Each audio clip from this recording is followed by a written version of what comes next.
এক ছেলে গাছ থেকে আম চুরি করে খাইছে। তখন সেই ছেলেকে এলাকার লোকজনেরা হুজুরের কাছে ধরে নিয়ে এসে বলছে, হুজুর এই আম চোরের বিচার করে দেন।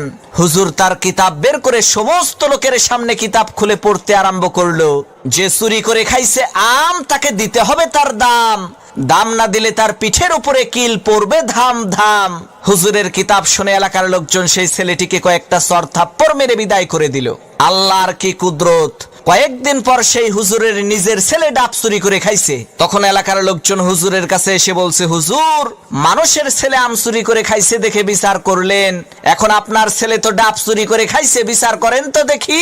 লোকদের কথা শুনে হুজুর তার কিতাব বের করে বলল, ভাইরা আমার, কিতাবে লেখা আছে যে চুরি করে খাইছে ডাব তার হয় নাই কোনো পাপ। তখন এলাকার লোকজন বলল, হুজুর বুঝলাম ডাব খাইলে পাপ নাই, কিন্তু আপনার ছেলে তো একেবারে পাকা জোনা খাইছে।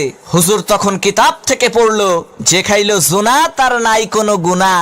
এলাকার লোকজন বলল, হুজুর ডাব খাইলে পাপ নাই, জোনা খাইলে গুনাহ নাই মানলাম, কিন্তু আপনার ছেলে তো নারিকেল খাইছে। তখন হুজুর তার কিতাব থেকে পড়লো, যে নারিকেল খাইছে চুরি কইরা, তোমরা সবাই মুড়ি দাও তার হাত ধইরা, কারণ সে চুরি করে খাইছে নারিকেল, এর মানে একেবারে পরিষ্কার তার দেল।